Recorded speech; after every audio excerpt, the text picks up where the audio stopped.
recidivism. I want to thank Senator Warren Daniel and Senator Danny Britt, who are primary sponsors of this bill, as well as Senator Berger, who understands the need for us to work together in a bipartisan way on issues related to criminal justice reform. I want to acknowledge that Representative Morey, Hardister, and Clemens introduced a companion bill over in the House. And of course, we do have today Representative Smith, who is here today from the House. I know that some of my colleagues here from the Senate will have to get to their caucus meeting very shortly, so we're going to move things along relatively quickly. I do want to recognize the tremendous work that went into developing this bill. I want to thank Bill Rowe and Daniel Bowes of North Carolina Justice Center, as well as Tara Callahan of Conservatives for Criminal Justice Reform, all of whom worked exhaustively on this bill, as well as my son, Attorney Floyd McKissick III, who assisted in developing this legislation.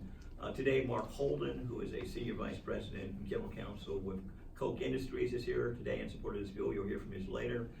David Plouffe, who is affiliated with Chan Zuckerberg Initiative, as well as being a former senior advisor to President Obama, is here. David Serafin of the American Conservative Union is here today, as well as others who will be individuals who would be potentially impacted by this type of bill. I'm going to briefly go through some of the highlights related to the bill, and you will next hear from Senator Daniel as well as from Senator Britt.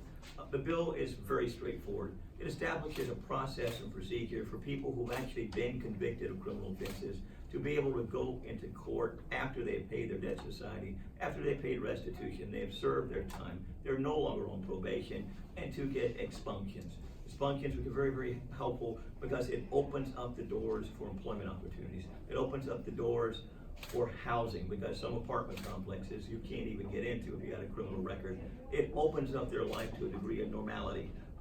When it comes to the scope of the bill, if an offense was committed when a person was 16 or 17 years old, it would be covered, as well as Class H and I felonies. It does not cover motor vehicle violations or those type of offenses. It does not include driving while impaired type charges. The offense would have to be the type of offense that would not require somebody to be registered as a sex offender. And of course, any restitution that might have been ordered by the court will have to be paid. When you look at the type of people that will be impacting, it's broad and it's significant. There's also language in the bill that deals with those who committed offenses under the age of 20 that would allow a prosecutor to go back electronically and take a look at the records that might be there. One of the more significant aspects of this bill is dealing with automatic expunctions.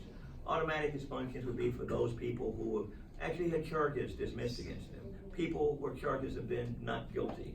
For those type of individuals, rather than having to go out and hire an attorney to get an expunction, there's a mechanism in the bill which will become effective July 1, 2020, where on their own initiative, or the initiative of the DA, those type of charges can automatically be dismissed, because when they're out there, it can be a barrier to employment. When they're out there, it can be a barrier to obtaining housing. It can be a barrier to so many things in life. That's why we're trying to do this. More importantly, it opens up a doorway also for people who might have had nonviolent misdemeanors or those that had nonviolent felonies to go in and get expunctions as well. And then we're not going to be limited to the typical one that would be allowed underneath our law. With that said, I want to go ahead now and recognize Senator Daniel and Senator Britt for remarks, and then we'll hear from our other speakers.